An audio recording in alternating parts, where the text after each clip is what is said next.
Welcome everyone to a close look at servicing a very intricate indicator switch and associated parts. Please note that I am not a specialist. Back in the 1980s I serviced this part on my AC with success, except that the self-cancelling function was temperamental. More about that issue later. I've since checked mine over again and was planning to rewire it, but I've now changed my mind. I had previously thought the PVC wiring was not original, especially since there is an odd choice of colours, that is, 3 shades of green for the indicator leads. It seems that these are indeed original. Threading new leads into the long narrow tube is quite a challenge that is best avoided if the wires and insulation are okay. The item here is for a customer. It's been stored for many years, so the first task is a quick clean-up. Now to remove the tube. It's held by 3 small screws and there's an access hole in the disc. This disc is normally gripped by the 3 grub screws in the steering wheel boss so that it rotates with the wheel.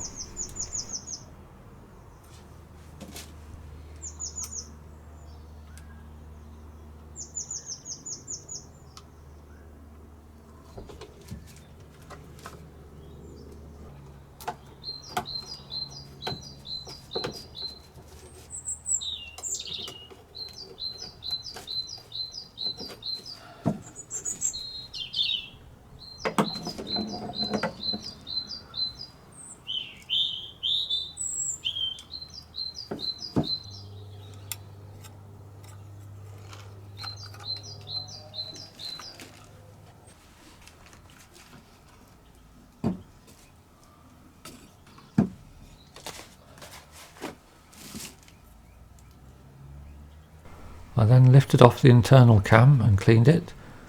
This is what cancels the indicators.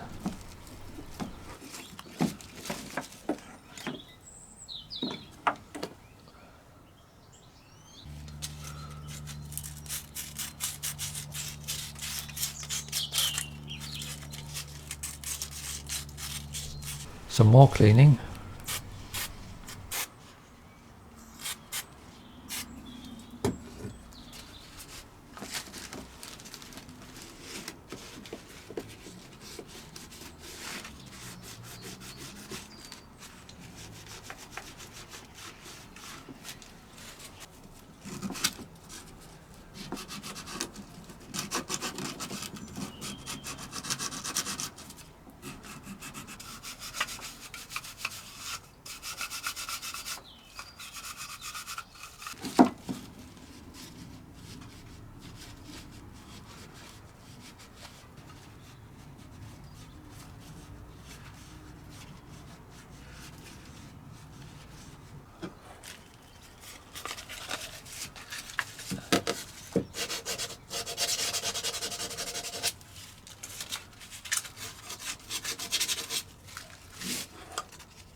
Next, to separate the 2 sections of tube. It is telescopic for the adjustable steering column. This pair of tubes have been forced too far together, jamming them.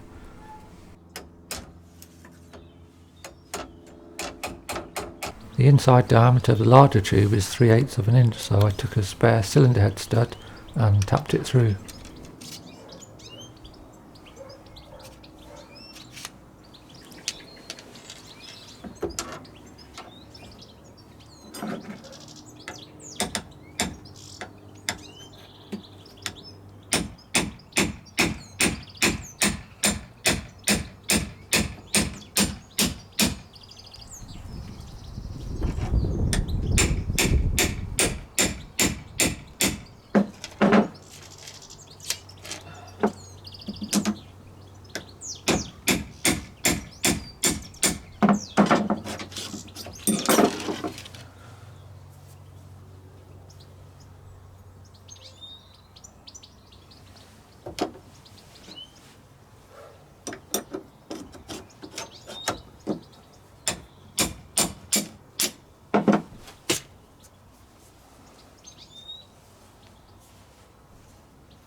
Then remove the 3 large screws to release the front cover and horn button. There's a spring and other loose parts to catch.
There are some brass screws and nuts locked together with solder. They usually undo easily. Some of them secure the switch assembly, some hold the leads, and one is for the earth, in this case with a brass shim. My own one is slightly different design. Once this unit is open, you have to be very careful not to lose all the tiny parts.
The inner end of the indicator lever contains a spring-loaded square rod with a tiny wheel on the end. This engages with the 2 brass fingers that cancel the indicator. Everything will need cleaning. I use some switch cleaner. The tiny wheel and its spring rod needs lubricating. I use a silicone-based grease. I also smear this grease inside the internal cam. You can also see that there is a pair of long curved springs to centre the indicator lever. On my own unit these have become too short, but on this unit they are okay. Presumably it came from a low mileage car.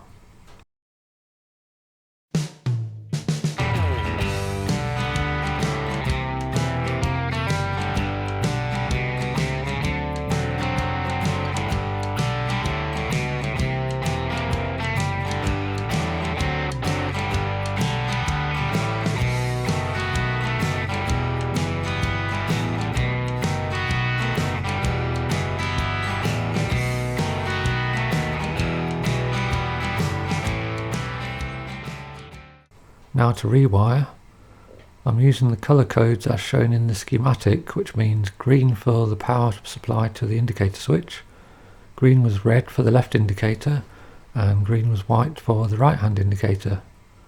For the horn button I've used purple with a black tracer colour.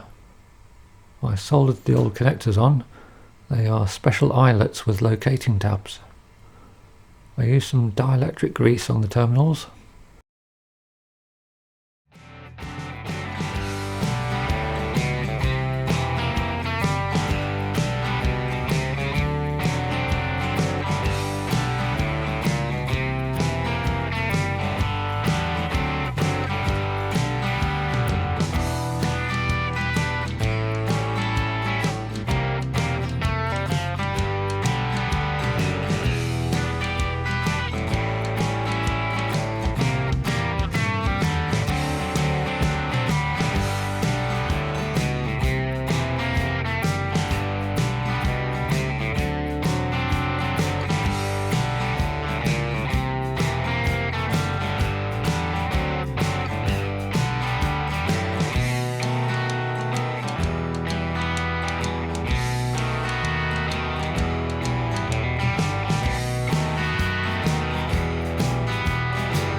Before fitting the tube, you need to slide the earth shim, if fitted, the internal cam and the felt sealing ring over the wires. The leads go easily through the upper tube. Its inside diameter is 3/8 of an inch or 9.5 millimeters. They don't appear to get frayed where the two tubes slide. The wires bunch up inside the upper tube when the steering wheel is adjusted away from the driver.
I circuit tested everything and all was good.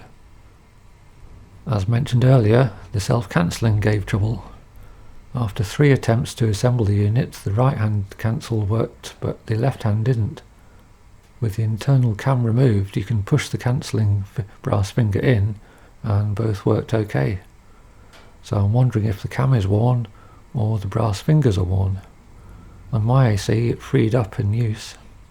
If anyone has experience of these mechanisms, I'd be interested to know if I'm missing anything.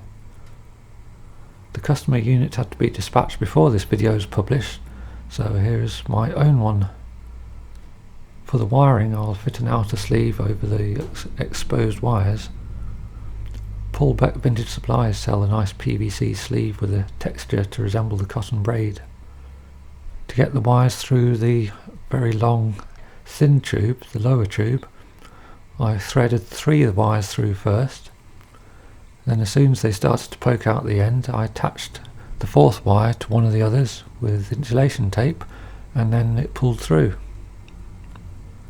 The original cable, as you can see, has a cotton braid outer covering very tightly bound on. Well, that's all for now. Thanks for watching. Good luck at fighting a car like that. Bye then. Cheers.